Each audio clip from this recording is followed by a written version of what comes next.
नमस्कार दोस्तों, आप सभी का स्वागत है आपके अपने YouTube channel Ashok Chawla education पर। दोस्तों, आज का वीडियो है बहुत ही इम्पोर्टेंट वीडियो होने वाला है आज का, क्योंकि राजस्थान की जितनी भी भर्ती परीक्षाएं होती है उसमें इसमें से क्वेश्चन आपको अवश्य देखने को मिलेगा। राजस्थान की जितनी भी एग्ज़ाम है उसमें से एक या दो क्वेश्चन इसको आपको हमेशा देखने को मिलेगा, चाहे वो राजस्थान की किसी भी प्रकार की भर्ती हो, चाहे वो आरपीएससी से रिलेटेड हो या फिर नॉर्मल आरएमएसएसबी से रिलेटेड हो। जो भी एग्ज़ाम है राजस्थान के जीके से संबंधित जो भी आपको एग्ज़ाम में देखने को मिलेंगे इसमें से अवश्य आपको क्वेश्चन देखने को मिले। तो आज का वीडियो थोड़ा लंबा ज़रूर हो सकता है, लेकिन एग्ज़ाम की दृष्टि से आपके लिए बहुत ही इम्पोर्टेंट होने वाला है। तो अगर आप हमारे चैनल पे नए हो तो आप हमारे चैनल को सब्सक्राइब करके ज्वाइन कर लीजिए, क्योंकि हमारे चैनल पर ऐसे ही रोज़ नए वीडियो अपलोड होते रहते हैं। और अगर आप हमारे चैनल से जुड़े हो तो इस वीडियो को लाइक करके ज़्यादा से ज़्यादा अपने दोस्तों में शेयर कीजिएगा। तो चलो वीडियो स्टार्ट करते हैं। वीडियो स्टार्ट करने से पहले वीडियो का जो टॉपिक है वो जान लेते हैं। वीडियो का टॉपिक है राजस्थान के विभिन्न जिलों के उपनाम। दोस्तों, जो उपनाम होते हैं ये विशेष किसी विशिष्ट बात के लिए उपनाम रखे, जैसे जिलों के कोई उपनाम होते हैं तो उसकी विशिष्ट व्याख्या के लिए रखे जाते हैं, क्योंकि उस ज़िले में खासकर ऐसी कोई विशिष्ट बात होती है जिसके कारण उस ज़िले का ये उपनाम रखा जाता है। चलिए दोस्तों, देखते हैं किन किन जिलों के क्या क्या उपनाम हैं। तो वीडियो मैं पहले कह रहा हूँ थोड़ा लंबा हो सकता है, लेकिन एग्ज़ाम की दृष्टि से आपके लिए वेरी वेरी इंपॉर्टेंट रहने वाला है आज का वीडियो। चलो वीडियो स्टार्ट करते हैं। देखिए, अबरक की मंडी के रूप में जो विख्यात ज़िला है वो है भीलवाड़ा, क्योंकि भीलवाड़ा में अबरक का उत्पादन अत्यधिक होने के कारण यहाँ के अबरक की मंडी के रूप में कहा जाता है। दूसरा देखते हैं आदिवासियों का शहर, जो कि बांसवाड़ा को कहा जाता है। जैसे कि आपको पता है कि बांसवाड़ा में और डूंगरपुर है, प्रतापगढ़, जो भी राजस्थान के दक्षिणतम जो क्षेत्र है वहाँ पे आदिवासी जनजातियाँ निवास करती है। इस कारण यहाँ पे आदिवासियों का जो शहर कहा गया है वो स्पेशल बांसवाड़ा को कहा गया है, क्योंकि बांसवाड़ा में सर्वाधिक जो आदिवासी जनजातियाँ पाई जाती है। अन्न का कटोरा श्री गंगानगर को कहा जाता है, क्योंकि गंगानगर के अंतर्गत अन्न का सर्वाधिक उत्पादन होता है। औजारों का शहर नागौर को कहा, क्योंकि सर्वाधिक लोहे के औजार यहाँ पर निर्मित किए जाते हैं। आगे चलते हैं। आइसलैंड ऑफ ग्लोरी या रंगदीप शहर जिसे कहते हैं वो जयपुर को कहा जाता है। उद्यानों या बागों बगीचों का शहर जो कहा जाता है, क्योंकि सर्वाधिक उद्यान यहाँ पे कोटा में है। उसके बाद देखिए, ऊन का घर बीकानेर को कहा जाता है, क्योंकि सर्वाधिक ऊन का उत्पादन यहाँ पे किया जाता है। उसके बाद आगे चलते हैं अगले प्रश्न पर। ख्वाजा की नगरी, ख्वाजा मोइनुद्दीन चिश्ती की दरगाह यहाँ पर स्थित है, आपको अच्छे से पता होगी, इसलिए ख्वाजा की नगरी भी कहा जाता है अजमेर को। आगे चलते हैं। गलियों का शहर, देखिए जो जैसलमेर जो शहर है, जैसलमेर जो ज़िला है, वहाँ पे सब कुछ इतना निर्धारित करके बनाया गया है, वो दुर्ग के आसपास का जो शहर बनाया गया है, जो कि गलियाँ आपस में मिलती है और गलियों ही गलियों से वो शहर पूरा घिरा होने के कारण यहाँ पे गलियों का शहर कहा जाता है जैसलमेर को।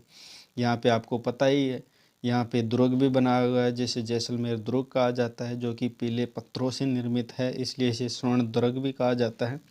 चलिए, बातें करने के लिए विस्तार से बहुत बातें हैं, लेकिन वीडियो ज़्यादा लंबा भी ना हो इसलिए मैं साइड की बातें नहीं रहा, आपको जो इस वीडियो में जो बताने जा रहा हूँ वही हम बात करेंगे। उपनामों से संबंधित अन्य जानकारी किसी और वीडियो में बात करें।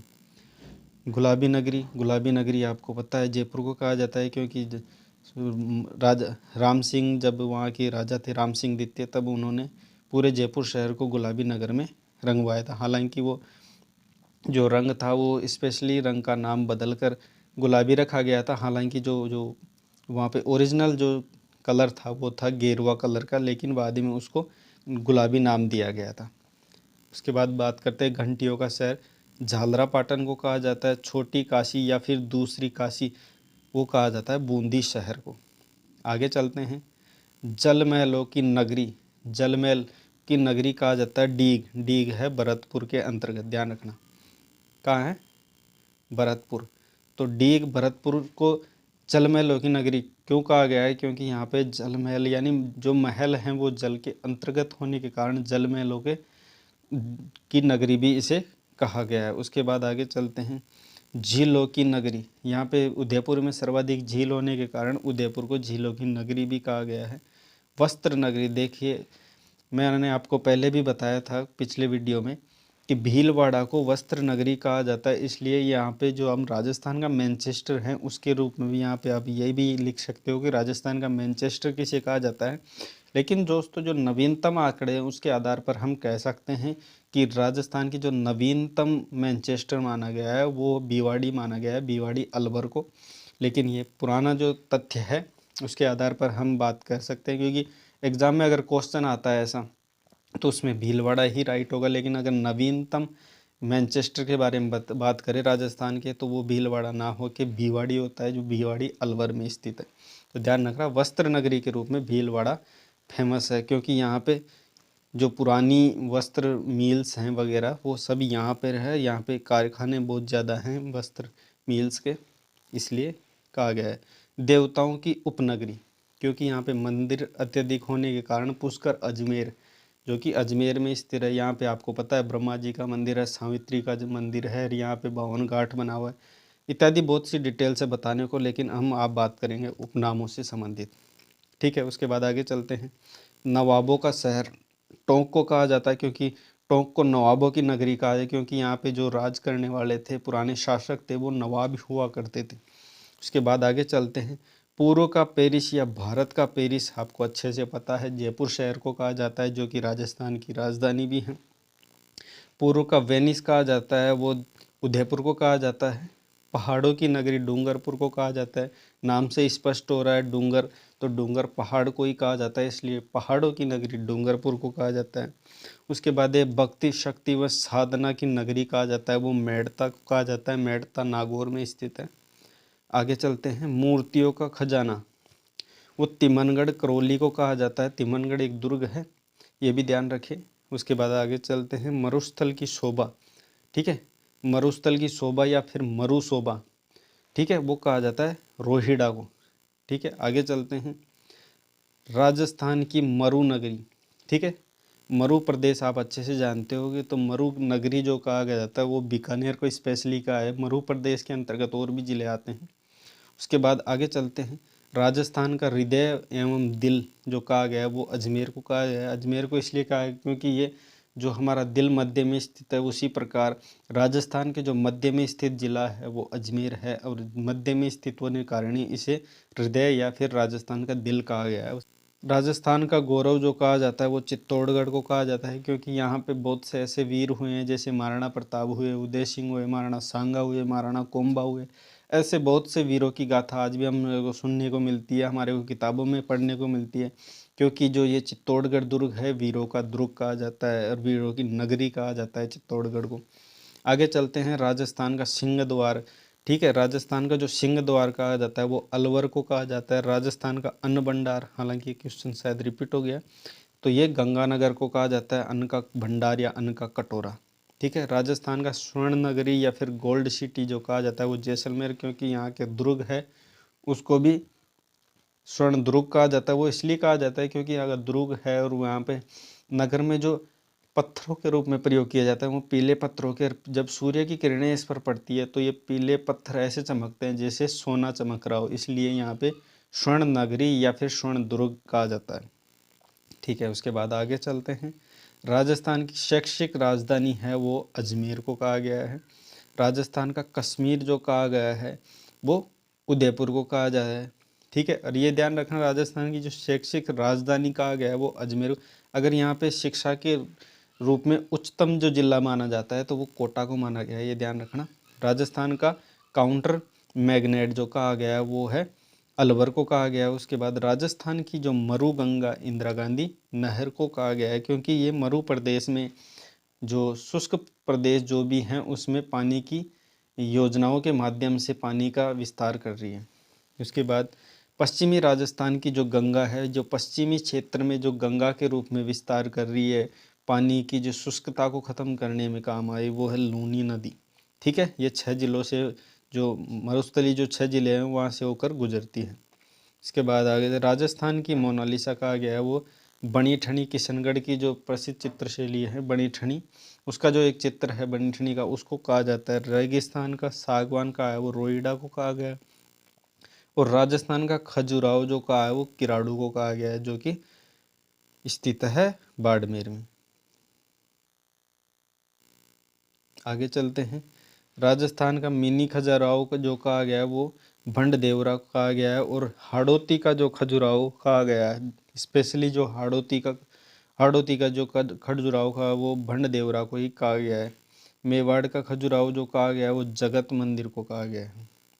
उसके बाद आगे चलते हैं। राजस्थान का कानपुर कोटा को कहा जाता है, ठीक है। राजस्थान का नागपुर जो कहा है वो झालावाड़ को कहा जाता है। राजस्थान का राजकोट लूणकरणसर, ठीक है, लूणकरणसर बीकानेर को कहा गया है। राजस्थान का स्कॉटलैंड, ठीक है, यहाँ थोड़ा मिसप्रिंट हो गया, स्कॉटलैंड ये है जो कि अलवर को कहा गया है।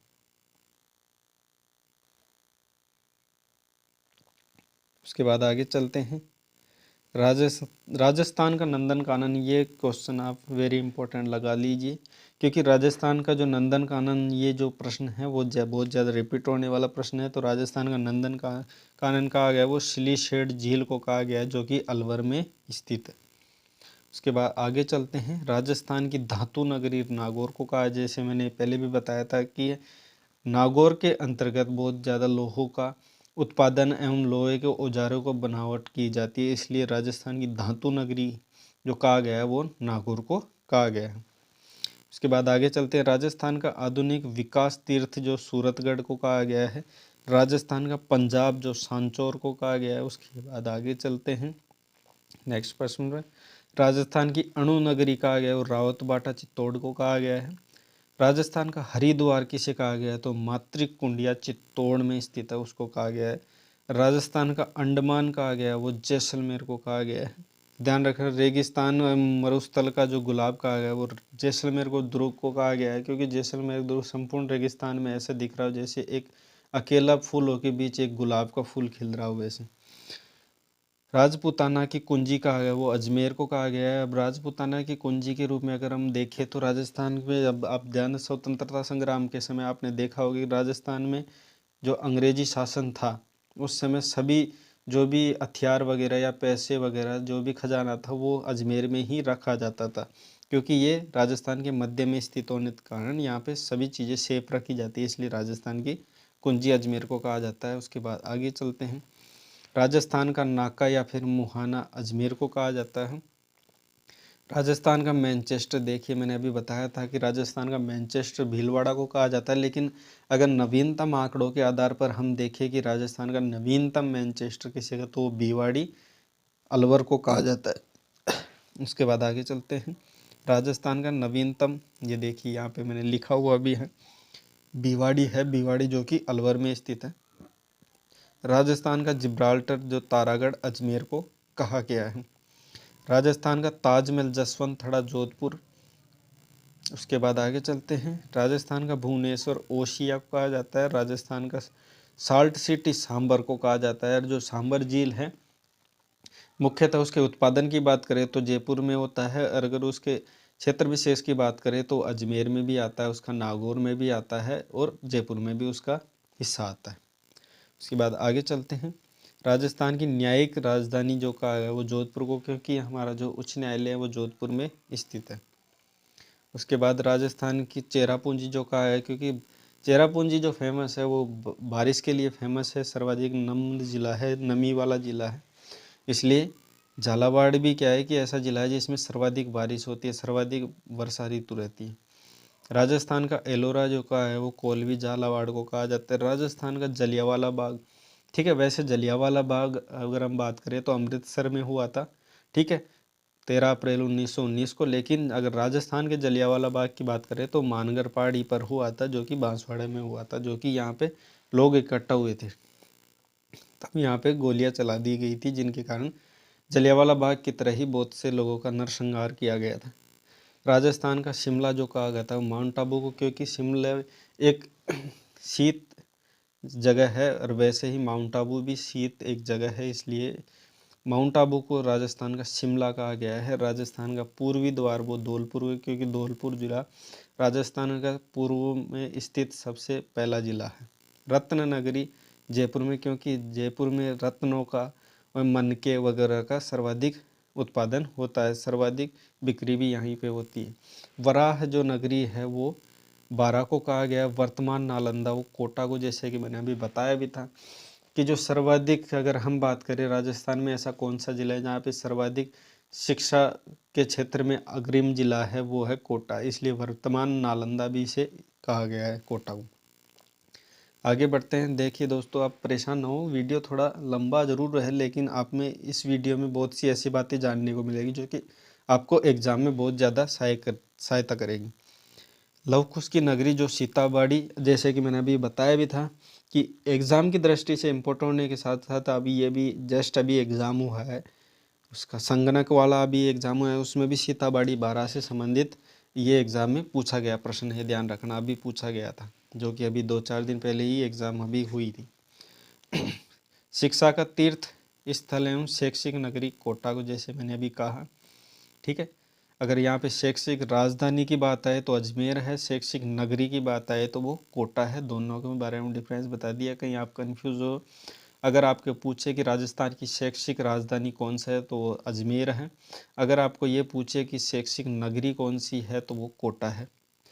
समस्त तीर्थ स्थलों का बांधा मचकुंड धौलपुर को कहा जाता है, ये ध्यान रखना, बहुत ही ज़्यादा पूछे जाने वाला प्रश्न। आगे चलते हैं। सूर्य नगरी जो कहा है वो जोधपुर को कहा जाता है। अब इसको सन सिटी ऑफ राजस्थान भी इसलिए कहा जाता है, और इसको ब्लू सिटी भी कहा जाता है, ये भी ध्यान रखिए। ब्लू सिटी किस लिए कहा जाता है, सूर्य नगरी क्यों कहा जाता है, इसकी डिटेल्स जानने के लिए हमारे पुराने वीडियो को देखिए, क्योंकि उसमें मैंने डिटेल से बता रखा है कि सूर्य नगरी क्यों कहा जाता है और इसे ब्लू सिटी भी क्यों कहा जाता है। तो डिटेल्स वीडियो वहाँ पे पहले मैंने डाल रखे। सुनहरा त्रिकोण किसे कहा गया है, सुनहरा त्रिकोण दिल्ली, आगरा और जयपुर को कहा गया है। तो जिसमें दिल्ली, आगरा और जयपुर इस करके एक सुनहरा त्रिकोण बनता है, जिसमें 3 कोने मिले हैं, त्रिभुजाकार बनता है। मरु त्रिकोण कहा गया है वो जोधपुर, जैसलमेर और बीकानेर, जैसे कि मैंने अभी बताया कि राजस्थान की जो आरपीएससी के द्वारा जो एग्ज़ाम करवाए जाते हैं उसमें भी ये प्रश्न पूछा जाए। अभी आरएएस का जो पेपर हुआ था उसके अंतर्गत भी मरु त्रिकोण के नाम से प्रश्न पूछा गया था, और आरपीएससी के द्वारा जो एसआई की भर्ती करवाई गई थी उसी के अंतर्गत भी ये प्रश्न पूछा जा चुका है अभी। आगे बढ़ते हैं। 100 द्वीपों का शहर जो कहा जाता है वो बांसवाड़ा को बहुत ही चर्चित प्रश्न है, सामान्य प्रश्न मेरे हिसाब से बहुत ज़्यादा पड़ा हुआ प्रश्न है। हेरिटेज सिटी कहा जाता है वो जालरापाटन को कहा जाता है। आगे बढ़ते हैं। हिरण्यकश्यप की राजधानी कहा है वो हिंडौन सिटी को कहा जाए। हवेलियों का जो शहर कहा जाता है वो जैसलमेर, क्योंकि यहाँ पे बहुत ज़्यादा पटुआ की हवेली इत्यादि वगैरह वगैरह है, हवेलियाँ बहुत ज़्यादा होने के कारण इसे हवेलियों का शहर कहा जाता है। पीले पत्थरों का शहर भी जैसलमेर को कहा जाता है, जैसे कि मैंने अभी 2-3 बार आपको बता दिया है कि पीले पत्थरों से निर्मित यहाँ पे दुर्ग भी है, और यहाँ पर जो शहर बना हुआ है वो भी पीले पत्थरों से ही निर्मित होने के कारण इसे पीले पत्थरों का शहर भी कहा जाता है। सैलानी नगरी का है वो जैसलमेर को कहा जाता है, क्योंकि यहाँ पे बहुत ज़्यादा सैलानी आते हैं। भारत का मक्का कहा जाता है वो अजमेर को कहा जाता है, क्योंकि यहाँ पे जैसे मैंने बताया ख्वाजा मोइनुद्दीन की चिश्ती होने के कारण यहाँ पे एक हब के रूप में मनाया जाता है ख्वाजा का। उसके बाद देखिए, प्राचीन राजस्थान का टाटा नगर यानी रैंड जो टोंक में स्थित है। स्वतंत्रता प्रेमियों का तीर्थ स्थल जो हल्दी घाटी को माना जाए, क्योंकि स्वतंत्रता प्रेमी हैं जो स्वतंत्रता के रूप में प्रेम करते हैं वो हल्दी घाटी, क्योंकि हल्दी घाटी का युद्ध बहुत ही ज़्यादा इम्पोर्टेंट है राजस्थान के गौरव को लेकर। आगे बढ़ते हैं। भारतीय मूर्तिकला का विश्व कोश कहा जाता है वो विजय स्तंभ को कहा जाता है। देखिए, विजय स्तंभ को मूर्तिकला का क्योंकि इस विजय स्तंभ में बहुत सारी मूर्तियों उत्कीर्ण की गई है, और ये महाराणा कुंभा के समय, महाराणा में विजय सारंगपुर की जब विजय हुई थी उसके उपलक्ष्य में ये बनाया गया था। ठीक है, उसके बाद आगे चलते हैं। म्यूजियम सिटी कहा गया है वो जैसलमेर को कहा है, क्योंकि यहाँ पे बहुत से अवशेष रखे जाने के कारण इसे म्यूजियम सिटी भी कहा जाता है। मरुस्थल का प्रवेश द्वार कहा गया। मरुस्थल में अगर हम प्रवेश करते हैं तो जोधपुर से प्रवेश करते हैं इन राजस्थान, इसलिए जोधपुर को मरुस्थल का प्रवेश द्वार कहा जाता है। बावड़ियों का शहर कहा जाता है सिटी ऑफ स्टेपल्स, यानी बूंदी को बावड़िया, क्योंकि बूंदी में अत्यधिक बावड़ियाँ होने के कारण इसको बावड़ियों का शहर कहा जाता है। आगे चलते हैं। पूर्वी राजस्थान का जो कश्मीर कहा गया है वो अलवर को। देखिए, हमारा जो है राजस्थान है वहाँ पे पूर्व में स्थित जो जिला है वो अलवर है, और अलवर में होने के कारण यहाँ पे जो कश्मीर की समानताएं पाई जाती है, इसलिए यहाँ पे अलवर को पूर्व का कश्मीर कहा गया है। पत्थरों का शहर कहा गया है वो जोधपुर को कहा जाता है। ठीक है। ब्लू सिटी जैसे कि मैंने थोड़ी देर पहले भी आपके सामने जिक्र की, इसकी डिटेल्स वीडियो अगर आप देखना चाहते हो तो हमारे पुराने वीडियो को विजिट कर सकते हैं, क्योंकि उसमें ब्लू सिटी या फिर नीली नगरी इसे क्यों कहा जाता है, उस क्यों का भी जवाब उसमें मैंने दे रखा है। जोधपुर को कहा जाता है मारवाड़ का लघु माउंट आबू कहा गया है, ये पीपलोद को कहा जाता है पीपलोद बाड़मेर को। उसके बाद भारतीय बाघों का शहर, क्योंकि यह बाघों का प्रजनन केंद्र भी यहाँ पे स्थित है, इसलिए रणथंभौर को कहा जाता है। आगे बढ़ते हैं। ग्रेनाइट सिटी जालोर को कहा जाता है, मारवाड़ का सागवान कहा जाता है, वो रोहिड़ा वृक्ष को कहा जाता है। पहाड़ों की रानी डूंगरपुर को कहा जाता है, जैसे कि मैंने थोड़ी देर पहले भी जिक्र किया था। ये मैंने दो दो तीन तीन बार ये प्रश्न लिए हैं ना, ये प्रश्न के लैंग्वेज के आधार पर लिए हैं, ये ध्यान रखना। आप कहीं ऐसा सो कि ये 2 बार रिपीट हो चुका है, 3 बार रिपीट हो चुका है, ये रिपीट होने का कारण नहीं है, क्योंकि प्रश्न का लैंग्वेज देखो आप, प्रश्न की लैंग्वेज किस प्रकार आपको घुमाती है, उस प्रकार ही मैंने यहाँ पे प्रश्नों को लिया है। पहले हमने पढ़ा था कि जो पहाड़ियों की जो नगरी है वो किसे कहा जाता है, यहाँ पे पहाड़ियों की रानी के रूप में कहा है। ठीक है, आगे बढ़ते हैं। पानीपत एवं पहाड़ों की पुरी जो कहा है वो उदयपुर को कहा जाता है। भक्ति एवं शक्ति की नगरी चित्तौड़गढ़ को कहा गया है। महाराजा रंती देव की नगरी वो केशोराय पाटन को कहा गया है। और कॉटन सिटी सूरतगढ़ को कहा गया है। ठीक है, उसके बाद आगे बढ़ते हैं। राजस्थान की संतरा नगरी झालावाड़ को कहा जाता है, और राजस्थान की वस्त्र नगरी भीलवाड़ा को कहा गया है, क्योंकि यहाँ पे मिल्स वगैरह बहुत ज़्यादा है, और यहाँ पे हाथकरघा वगैरह इत्यादियों का बहुत ज़्यादा विस्तार हो रखा है, और यहाँ पे बहुत ज़्यादा कारखाने भी स्थापित हैं। रेड डायमंड धौलपुर को कहा जाता है, क्योंकि यहाँ पे लाल हीरा या लाल पत्थरों का ज़्यादा उत्पादन किया जाता है। चलो वीडियो समाप्ति की ओर है, चलो 2-3 प्रश्न वो भी देखते हैं। मारवाड़ का अमृत सरोवर कहा गया है वो जवाई बांध को कहा गया है, और फाउंटेन एंड माउंटेन का शहर कहा गया है वो उदयपुर को कहा गया है। आज का अंतिम प्रश्न, मेवाड़ का हरिद्वार का एवं मातृकुंडिया कहा गया है। ठीक है, किसे कहा गया है? मेवाड़ का हरिद्वार मातृकुंडिया को कहा जाता है। तो दोस्तों आशा करता हूँ ये वीडियो आपको बहुत ही ज़्यादा लाभदायक रहेगा, बहुत ही ज़्यादा इंपॉर्टेंट है। जैसे कि मैंने पहले भी कहा है कि राजस्थान की जितनी भी भर्ती परीक्षाएं होती है उसमें आपको इनमें से क्वेश्चन अवश्य देखने को मिलेगा। तो अगर वीडियो हमारा अच्छा लगा तो वीडियो को लाइक करके अपने दोस्तों में इसको शेयर भी करें, और एक अच्छा सा कमेंट भी छोड़ दिया करो, ताकि उससे मेरा मोटिवेशन मिले। और नेक्स्ट वीडियो आपको किस पर चाहिए आप कमेंट करके बता दीजिए, उस वीडियो पर बनाएं। बाकी नेक्स्ट वीडियो में मिलते हैं। आपका बहुत बहुत धन्यवाद।